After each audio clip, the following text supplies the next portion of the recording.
Bom dia, bem-vindo ao Café com o Pastor. Estamos aqui nessa semana orando sobre a vida verdadeira. Uma vida que não é uma vida de falsidade, de hipocrisia, não é uma vida de aparência, tão estimulada de alguma forma, né? Por tudo que a gente vive, por todas as comparações e provocações. Não uma vida abaixo da média, não pode ser essa vida abaixo do seu potencial. Nenhuma vida se arrastando, apenas vivendo. Vida verdadeira, vida que vem do Senhor. Então nós vimos algumas coisas, eu gostaria de lembrar para você as coisas que nós vimos que Deus nos fez para viver uma vida de verdade. Essa é uma premissa para essa conversa dessa semana. E em função disso eu preciso de avaliar minha real situação e confrontá-la. Eu lembrei a turma que estava lá voltando do cativeiro, mas vivendo uma vida que estava muito abaixo do seu potencial e eles não estavam enxergando isso, estavam colocando dinheiro em saco furado. E a proposta nisso é sonhe grande e comece pequeno, vá caminhando em direção à reconstrução do seu templo, da sua vida, da sua adoração. Essa é a proposta. Peça ajuda a Deus, recuse-se a culpar os outros. É a tendência mais comum que nós temos. Sujeite a Cristo os seus desejos, porque não tem nada que Cristo não possa curar. E ontem nós vimos no culto de oração, o pastor Wallace pregou sobre Daniel e como aquele sonho que Nabucodonosor teve era impossível. Os magos, centenas deles, declararam: é impossível, ó rei, o que o Senhor nos pede. Ele queria a interpretação do sonho, mas queria também ouvir o sonho que ele havia sonhado na boca daqueles magos, e era impossível realmente, a não ser que Deus intervisse. Daniel foi orar, e enquanto ele orava, Deus interviu. Daniel teve o sonho e a revelação, e foi uma bênção naquela situação. Não tem nada que a presença de Deus não possa curar, meu querido. Nada que a presença de Deus não possa curar. E hoje eu quero te lembrar, te convidar a orar sobre um texto lá de Romanos 13, 14. Então nós temos uma vida que não é uma vida verdadeira e nós temos o contrário. O contrário passa por, ao contrário, revistam-se do Senhor Jesus Cristo e não fiquem premeditando como satisfazer os desejos da carne. Até aqui ele está falando exatamente disso. A noite está acabando, o dia vem, deixe de lado as obras das trevas, revistam-se como filhos da luz, comportem com decência, como quem age à luz do dia, não em orgias bebedeiras, não em imoralidade sexual e depravação, não em desavença e inveja, ao contrário. É interessante quando o Espírito de Deus escreve isso aqui, escrevendo para a igreja. Estava escrevendo para gente igual você e eu. Gente crente, gente que conhecia a Deus, gente que estava lendo aquela carta de Paulo porque queria ouvir o Senhor. Essa não é uma carta escrita a terceiros, a quartos, ao mundo, não. É uma carta para a igreja. E ele está dizendo assim: comportem-se com decência, como agem os que vivem na luz. Significa que dessa vida de aparência, muitos de nós vivemos na indecência, muitos de nós vivemos na imoralidade sexual e na depravação, porque a igreja em Roma vivia isso. Muitos de nós vive de aparência, muitos de nós vive com essa coisa aí das trevas. As trevas não é somente essa questão desse pecado grosseiro, mas também dessa coisa de não se revelar, de não se mostrar, de não se deixar ver, saber quem é você e quem é você. Porque para ter uma vida de verdade, você precisa saber quem é você. Você precisa saber quem é você aos olhos de Deus, quando você se dispõe para Ele, quando você avalia a sua situação, quando você pede ajuda a Ele, quando você começa a fazer aquilo que você tem aprendido, parar de culpar os outros, sujeitar os desejos a Cristo. Mas o que eu quero colocar a partir desse texto aqui é: controle o seu temperamento.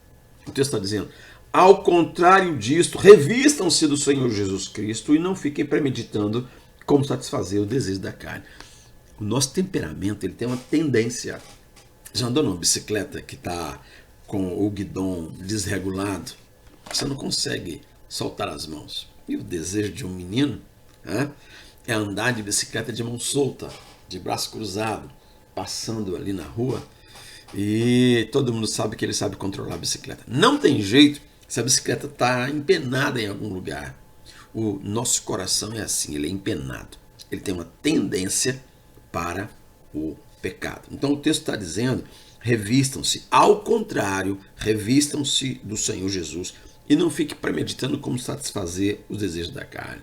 E via de regra, esse tipo de defeito na bicicleta você não conserta. Você tem que levar para um especialista consertar. Ele vai lá, ele organiza as coisas e de repente aquela bicicleta que só andava para um lado, ela vai conseguir andar em linha reta. E por favor, não precisa soltar a mão não. Mas é muito mais leve, muito mais fácil você andar na bicicleta que ela está bem equilibrada, sabe?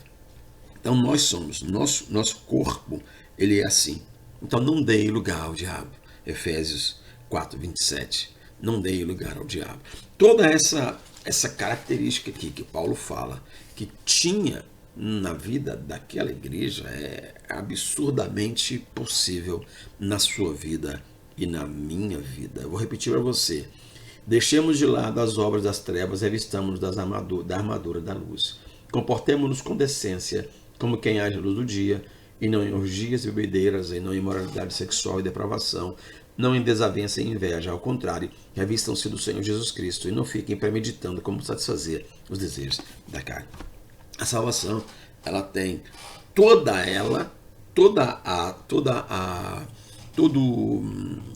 o mérito dela nas mãos do Senhor Jesus. Mas ele te deu a salvação, ele me deu a salvação. E eu perguntei, o que eu faço com isso? Esse texto aqui não é nenhum de nós tentando se salvar. É cada um de nós desenvolvendo a sua salvação. Essa vida de verdade, ela não é gerada em nós por nós, mas nós somos os zeladores, nós somos os cuidadores dessa vida de verdade que nós recebemos em Cristo Jesus. Essa é a grande questão. Nós nunca poderíamos ter os talentos nas mãos, aqueles 5 talentos, 10 talentos, 2 talentos, 1 talento, nós nunca teríamos merecido aqueles talentos, mas estão em nossas mãos. O que vão fazer dele? A vida, ela está na sua mão. O que você vai fazer dela? Premeditar como adorar, como conhecer e amar aquele que te amou, que te deu a vida verdadeira, ou premeditar como satisfazer a sua carne pecaminosa, carne que é como uma bicicleta torta, carne que vai jogar você no chão, literalmente, não ao menor descuido, você vai cair e você vai se arrepender. Então controle o seu temperamento, não dê lugar ao diabo. Mas eu não posso mudar nada. Você pode parar de dar lugar ao diabo. Mas tem coisas que não dependem de mim. Depende de você dar lugar ao diabo ou não. Depende de você alimentar as obras das trevas ou as obras da luz. Depende de você manusear a armadura da luz ou a armadura das trevas. Depende de você. Você vai escolher. Vamos orar. Senhor, nós oramos e te agradecemos porque o Senhor é aquele que nos deu vida, vida abundante, vida eterna. Senhor, e nós oramos porque nós temos o privilégio de participar disso. Ao contrário das obras, da tendência, da inclinação, do desejo da carne, nós temos o privilégio de participar do desenvolver da nossa salvação em aceitando realmente esse controle do nosso temperamento que vem a partir do Espírito Santo. Perdoa-nos estar premeditando muitas vezes o pecado, a satisfação da carne. Perdoa, Senhor querido, e ajuda-nos a seguir aquilo que parece impossível, como era a Daniel saber que o rei sonhou. Em oração ele conquistou. Nos leve a uma oração que conquista o impossível, Pai querido, para a glória do seu nome. Nos leva a uma vida de oração que conquista paz, apesar das circunstâncias. Oramos ao Senhor, em nome de Jesus. Eu quero também ministrar para você saúde, alegria e paz no seu coração. Que o Senhor possa, nesse dia, curar você, abençoar você, liberando o seu coração de tudo aquilo que gera mágoa, dor e tristeza. E muito disso é o pecado. E nós somos nele, em Cristo Jesus, mais que vencedores. Lembra que você é luz. Onde você passa, as trevas se dissipam, em nome de Jesus.